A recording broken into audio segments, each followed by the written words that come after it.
अच्छा, मैं कितनी फ़ज़ूल ख़र्च हूँ, आज की वीडियो में मैं ये बताऊँगी। मैं घर का ख़र्चा कैसे डिमांड क्या होती है मेरी। मेरे घर के ख़र्चे में ये डिमांड होती है कि सब्ज़ियों के अंदर प्याज, टमाटर और आलू की सब्ज़ी चाहिए, अवेलेबल होनी चाहिए, ठीक है। उसके अलावा लहसुन-शहसुन ये वो सब चीज़ें जो हैं वो या कुछ भी सब्ज़ी जो है वो ऑन डिमांड होती है। अगर ये मेरे बच्चों का बाप जो है ये चाहे तो ठीक है, अदरवाइज़ मैं डिमांड नहीं करती। ये सब्ज़ी दालों में मूँग की दाल होनी चाहिए और चने, काले चने या वाइट चनों में से कुछ ऑप्शन होना चाहिए। इसके अलावा मसालों में लाल मिर्च और नमक। बाकी जो भी सिस्टम मसाले वगैरह मैं इतना कंपलसरी नहीं समझती। ये मेरा बुनियादी मैं कहती हूँ, ये मैं डिमांड करती हूँ कि ये चीज़ें होनी चाहिए। ऑयल या घी में से ऑप्शन है, ठीक है। आटा होना चाहिए, चीनी, चावल ये होना चाहिए, ठीक है। और चीनी और चावल जो हैं ये मेरे अब्बू हर साल गिफ्ट करते हैं मुझे, ठीक है। ये मेरे अब्बू हर साल गिफ्ट करते हैं, दो तीन बोरियां जो है ना ये होती हैं माशाल्लाह से। तो खैर इसके अलावा जो है क्या कहते हैं, आटा हो गया, इस आदमी को मैं कहती हूँ होना चाहिए घर में। और दूध ऑप्शनल है, दूध चाहिए होता है, क्वांटिटी इस आदमी पे बेस करती है कितना लेकर आता है कितना नहीं, ठीक है। और ज़ीरा और काली मिर्च ये मसालों में। इसके अलावा छोटी ईद हो गई और बड़ी ईद हो गई। ये दो ईदें होती हैं, लाइट आई है। ये दो ईदें होती हैं कि ये मुझे एक सूट और छोटी ईद पे ये मुझे एक जूता लेकर देता है। बड़ी ईद पे सिर्फ सूट लेकर देता है। 2500-3000 की रेंज से ज़्यादा सूट नहीं होता मेरा। बाकी का ख़र्चा अयाशी, बाकी मीट हो गया, सब्जियां हो गई, वो इस आदमी की डिमांड पे होती हैं। ये अपनी मर्ज़ी से ख़रीद के ला दे तो भी ठीक है, ये मुझे पैसे दे दे, एक एक रुपए का हिसाब होता है मेरे से। 10 रुपए का मैंने धनिया भी ख़रीदा, उसका भी मैंने हिसाब देना है, सही है। ये होता है, ठीक है। मुझे मैं बिल दिखाती हूँ अगले इंसान को, नहीं तो फिर मैं क्वांटिटी से देख लेता कि भाई इतनी ये चीज़ इतने की तो नहीं लग रही, ठीक है। फिर दुकानों पे जाके पता करता है कि क्या करता है कि भाई लाइक तस्दीक करने के लिए। ये सिस्टम हो गया। इसके अलावा मेरे जो मैं खाती पीती, बहुत बहुत सारे लोगों ने मुझे कुछ कहा कि भाई मैं तो हर वक्त खाती रहती हूँ, ये है वो है। तो बेटा फ़र्स्ट ऑफ़ ऑल मैं किसी के बाप का नहीं खाती हूँ माल, ठीक है। मैं अपनी पॉकेट मनी, मुझे 2000 उसके अलावा जेब खर्च मेरा शौहर देता है। उस 2000 पे मैं क्या करती हूँ, उस 2000 का भी मुझे हिसाब देना होता है। उस 2000 में सब्ज़ी आ गई घर की या कोई ना कोई ज़रूरत की चीज़ हो गई, उस पे भी मुझे 6000। गालियाँ नहीं ये देता, गाली कम देता है, गाली कम देता है, ताने बड़े मारता है। और इसका लहजा ऐसा होता है ना कि ये कोई सुन ले ना मेरे पे तनकीद करने वाले, तो फिर नहीं, मैं क्यों किसी से गवाही लूँ। मैं बता रही हूँ सिंपल, मैं अपना दुख बता रही हूँ बस। मुझे बोलना है, मेरा दिल कर रहा है बात करने को। मैं सोशल मीडिया नहीं छोड़ूंगी क्योंकि सोशल मीडिया एक मेरा सहारा बना हुआ है, ठीक है। मैं यहाँ पे अगर बात करती हूँ तो ज़रा मेंटल टॉर्चर में कमी फ़ील होती है। मैं बड़ा मुश्किल से सरवाइव कर रही हूँ, बहुत मुश्किल से मैंने अपने आप को संभाला इन 2.5 महीनों के अंदर। ये है कि काम वाली अगर अव्वल तो है नहीं, ठीक है। अगर लगवाई भी जाती है तो ये थोड़ा 1000 रुपये ये देता है, बाकी के पैसे मेरे से जाते हैं। दूध हो गया, बाकी जो भी खर्चे होते हैं, जो भी सब्ज़ी वगैरह या कुछ भी आना होता है, ये अपनी मर्ज़ी से। मैंने पहले ये बात रिपीट कर दी, ये रिपीट कर रही हूँ मैं। खैर मैं बहुत इस टाइम पे ना मेरा सर दर्द हो रहा है, मैं परेशान हूँ। मेरे ये वाला सर का हिस्सा और ये बैक साइड बहुत शदीद दर्द हो रही है। और मैं इस आदमी ने मुझे रात को बहुत रुलाया है। बच्चों की बात हो गई तो बच्चों को ये अपनी मर्ज़ी से अगर शॉपिंग करवाए, सैलरी इसकी माशाल्लाह ठीक है, तो अगर ये अपनी मर्ज़ी से कुछ दिलाए, कुछ खिलाए पिलाए, कुछ भी है, वो इसके ऊपर अपना डिपेंड करता है, मैं नहीं डिमांड करती। घर की बहुत ज़रूरी चीज़ें होती हैं, जैसे ज़िंदगी में पहली मरतबा मैंने इससे मशीन ठीक करवाई है, ये क्या कहते हैं, सिलाई मशीन, क्योंकि उसकी मुझे ज़रूरत होती है, बहुत ज़्यादा ज़रूरत। ऑब्वियसली चाहिए होती है, इतना आप कपड़े वगैरह पहनते हो, कभी कोई कोई और चीज़ें छोटी मोटी तकिए के कवर सीने पड़ जाते हैं, तो होनी चाहिए। ख़राब हुई हुई थी काफ़ी अरसे से, तो मैंने अब इससे सही करवाई है। मैं कोई डिमांड नहीं करती, मैं कोई फरमाइशें नहीं करती कि मुझे आइसक्रीम खिला दो, मुझे मूवी दिखा दो, या मुझे सूट दिला दो। नेवर। गर्मी सर्दी के कोई भी कपड़े होते हैं, कुछ भी मुझे अपनी ज़रूरत चाहिए होती है, वो मेरा अपना ख़र्चा होता है। वो मेरे अपनी, क्योंकि मैं स्कूल में जॉब करती हूँ, छोटे बच्चों को मैं पढ़ाती हूँ, कम सैलरी है लेकिन मैं उसको अच्छे से खींच तान के मैनेज कर लेती हूँ। बाकी मुझे पता है कि मेरे पास कितने पैसे हैं। हफ्ते 10 दिन बाद जाके मुझे अगर मैं अपना मूड फ्रेश करने के लिए मेरे बच्चों के साथ जाके अपने पैसों से, अपनी पॉकेट से, अपनी सेविंग से कुछ भी खा पी लेती हूँ। सस्ती, मयारी और अच्छी जगह मुझे पता है। बहुत ज़्यादा नहीं मैं घूमती फिरती, बस 2-3 जगह रखी, 3 जगह मैंने रखी हुई हैं कि अगर मुझे कहीं कुछ खाने को दिल करा है तो मैं वहाँ चली जाती हूँ। मुझे ईज़िली सस्ता और अच्छा यमी फूड जो है वो मुझे मिल जाता है। इस ईद पे क्या हुआ, छोटी ईद पे, मैं इससे कपड़ों की डिमांड वगैरह कुछ नहीं करती। मुझे कुछ भी अपने लिए ख़रीदना है वो मैं अपने पैसों से ख़रीदूँगी। मैंने इस आदमी से कहा, मैंने कहा मेरा बहुत दिल कर रहा था, पहली दफ़ा मेरा बड़ा दिल किया, मैंने इसको कहा, मैंने कहा मेरा दिल कर रहा है मैं ना कुछ शॉपिंग वगैरह करूँ ना। तो मैंने कहा मेरे पास सेविंग है अभी, चूँकि मैं स्कूल नहीं जा रही, मेरी तबीयत भी ऐसी नहीं है कि मैं अभी ज़रा रेस्ट कर रही हूँ, और ओबियसली छुट्टियाँ भी हैं स्कूल में। ये है कि मैंने उस आदमी से कहा, मैंने कहा मेरे पास सेविंग जो पड़ी हुई है, मैं वो पैसे खर्च करना चाह रही हूँ, क्योंकि मुझे बड़ी बड़ी खुशी होती है कि मैं अपने बच्चों के लिए कुछ ख़रीदूँ। 1-2 चीज़ें मैंने अपने लिए ख़रीदी, और मैंने इससे पूछा, मैंने कहा क्या तुम मुझे पैसे दे सकते हो?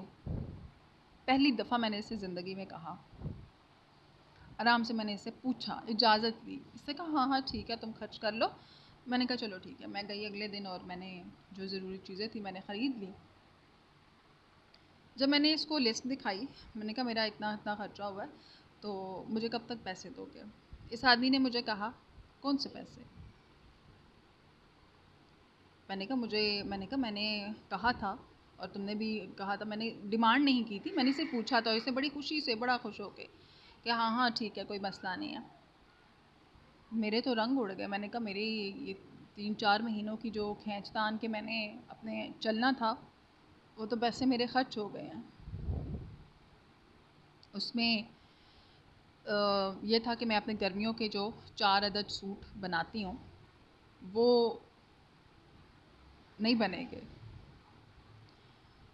खैर मैं ख़ामोश हो गई, और छोटी ईद गुज़र चुकी है, बड़ी ईद गुज़र चुकी है। अब मुझे ज़रूरत फ़ील हुई, मैंने कल इसको कहा, मैंने कहा मुझे कुछ पैसे दे दो, या ख़ुद से मुझे 3 लॉन के सूट ख़रीदने हैं, क्योंकि मुझे ज़रूरत है। फटे हुए कपड़े मैं नहीं पहनती, लिमिटेड कपड़े पहनती हूँ, लेकिन महंगे भी नहीं पहनती। अब ये वाला जो जोड़ा है ना, ये 2 सूट पिछले साल मेरे अब्बू ने मुझे लेकर दिए थे। मेरे अब्बू मुझे पॉकेट मनी देते हैं, 1000 रुपये, कभी कभी 500, कभी जब जब आते हैं मेरे अब्बू हफ्ते बाद, तो मुझे कुछ कुछ पैसे दे जाते हैं, बच्चों को भी दे जाते हैं कुछ पॉकेट मनी जैसे ना, तो मेरा ख़र्चा उसमें से चलता है। इस आदमी के टॉर्चर की वजह से मैं जब जब बीमार होती हूँ, मुझे हॉस्पिटल जाना पड़ता है, मुझे ड्रिप्स लगती हैं, मुझे इंजेक्शन लगते हैं, उसका ख़र्चा 2000 से 2500 तक होता है।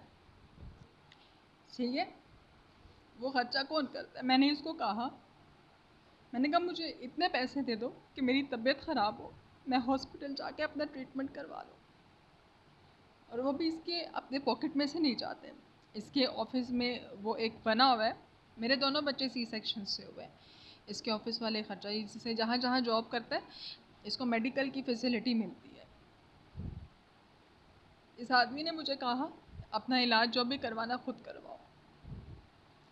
मैं अपने पैसे, इसकी अर्निंग अच्छी है, सैलरी अच्छी है इसकी,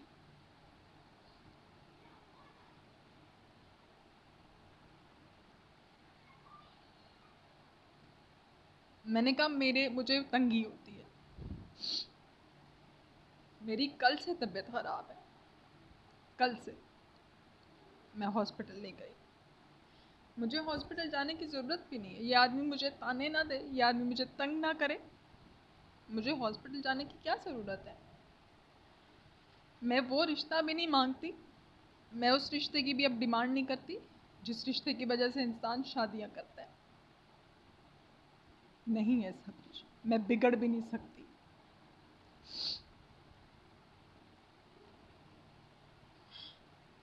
ये आदमी एक और इसके घर वाले एक मिशन पे निकले हुए हैं। मेरी क्या गलती थी? मैंने ये बात इसलिए कर रही हूँ कि बस मुझे दुख है। मैं दुख नहीं सुना रही कि मुझे फ़लानी फैसिलिटी भी चाहिए, मुझे ये चाहिए, मुझे वो चाहिए, सवाल ही पैदा नहीं होता। मैं कम पैसों में जो मेरे पास होते हैं, मैं उसके अंदर जो है वो अच्छा अपना गुजारा कर लेती हूँ। मैं किसी से 1 रुपया नहीं मांगती। सही है।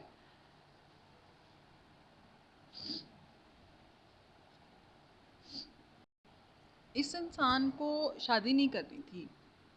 ये फ़िज़िकली भी इस काबिल नहीं है कि ये शादी करे, ये दिमागी तौर पे भी इस काबिल नहीं है। इसको तकलीफ़ होती, इसको बच्चे भी चाहिए थे और लेकिन सिर्फ़ उस लिए क्योंकि इसकी पहली बीवी जो थी वो इसके गले में जो मेडल डाल के गई थी और इसके माथे पे जो चिपका के स्टिकर गई थी, इसको वो हटाना था। पहला जब मेरी बेटी पहली होने वाली थी, उसी वक्त बस ढिंढोरा पीट दिया था मेरे ससुराल वालों ने, मेरी सास ने और मेरे शौहर ने।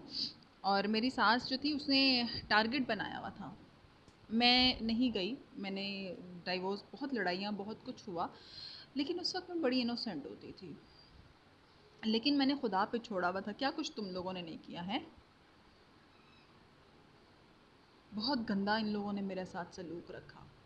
मेरी सास ने मर्द मुजाहिद बना के मेरे जो 3 अदद नल्ले जेठ हैं उनको मेरे पीछे लगाया कि लाइक मुझे फंसाएं, मुझे ट्रैप करें, मेरे साथ जो है ना मुझे फिर ये लोग जलील करें।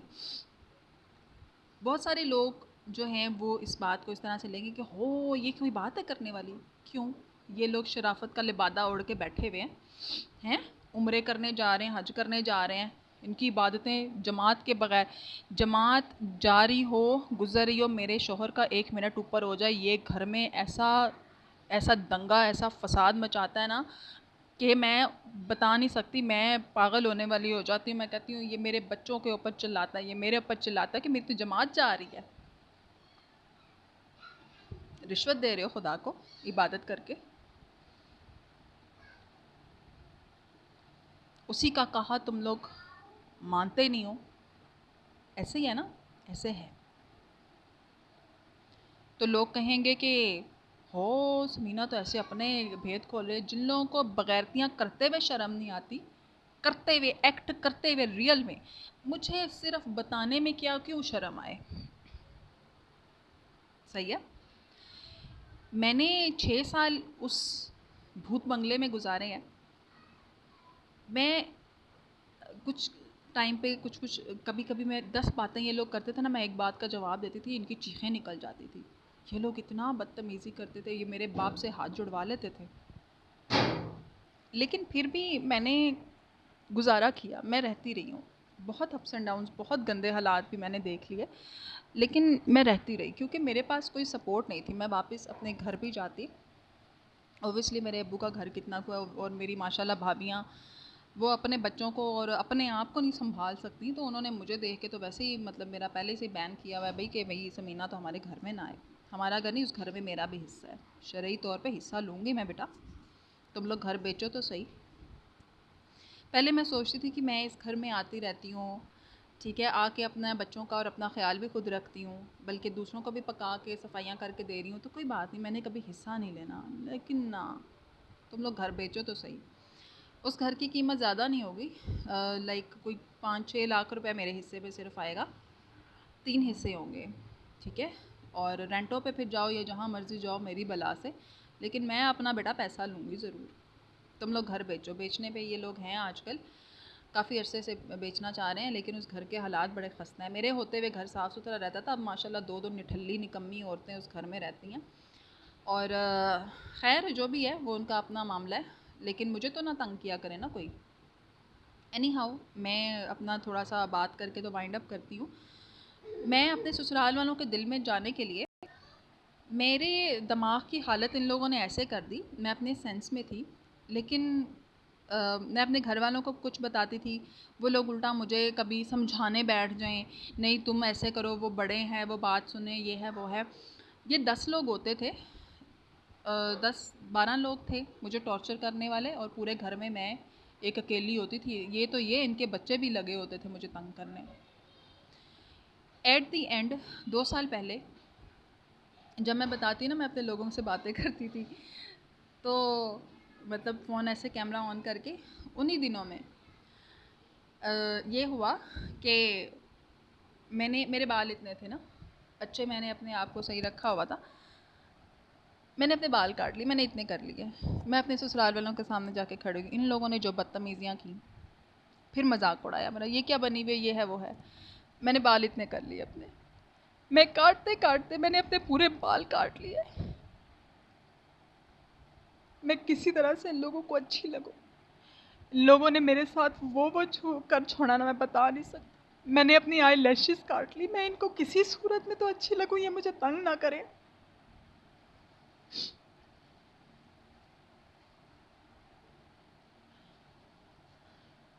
लेकिन इन लोगों ने कसम खाई हुई थी समीना को रेड लाइट एरिया में पहुंचाना है, पहुंचाओ। इधर ही बैठी हूँ मैं, और मेरा शौहर ये चाहता है, मुझे उसकी ख्वाहिश क्या है, लेकिन उसके बावजूद ये लोग, मैं हसीन थी, हूँ अभी भी, खुदा ने जैसे मुझे रखा है, लेकिन ओबियसली गमों के आते हैं, दिखाई देते हैं ना, जाहिर देखने में भी। तो मैंने अपने आप को मिटा के भी देख लिया,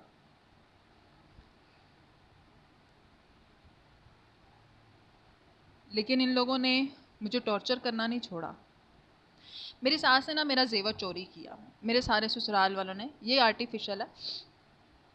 तो ये है कि बनते हैं ये माशाल्लाह बड़े, मतलब लड़ाई करने के लिए, लेकिन मैंने कहा नहीं, तुम लोगों ने शादी इसीलिए की थी कि बस ठीक है, इसके ऊपर मैं दोबारा बात करूँगी अगर मुझे ज़रूरत फ़ील हुई तो। मेरा बात करने का मकसद ये है कि बस मेरा दिल करा था बोलने को। मैं पिछले कितने टाइम से, 2-2.5 महीनों से मैं बड़ा शदीद किस्म का, मैं तबीयत ख़राबी का वो हूँ, लेकिन मैं अपने आप को स्टैंड अप रखने की कोशिश कर रही हूँ। मैं गिर जाऊँगी तो मेरे शौहर का तो मकसद ही ये है, उसकी ख्वाहिश है कि मुझे डायरेक्ट कहते तुम्हारी कुत्ते वाली मौत होगी। मैंने कहा मैंने ऐसा किया कि मेरी कुत्ते वाली मौत होगी। मतलब लोग अपने से डिसाइड कर लेते हैं जो लोगों की नज़र में अच्छा नहीं होता, जो लोगों को अच्छा नहीं लगता, लोगों के मयार पे पूरा नहीं उतरता, अगर वो मरे गलत मौत तो कुत्ते की मौत, और अगर कोई लोगों की आंखों का तारा है वो कोई गलत मौत मरे तो वो तो फिर भाई उसके तो बातें ही हो रहे हैं, मिसालें दी जाती हैं। ऐसी बात है, उल्टा मुझे थ्रेट भी करेगा मेरी जान के हवाले से। तो बेटा जिसने मुझे इतने साल बचा के रखा है वही ज़ात मेरी जान की हिफाजत भी करेगी।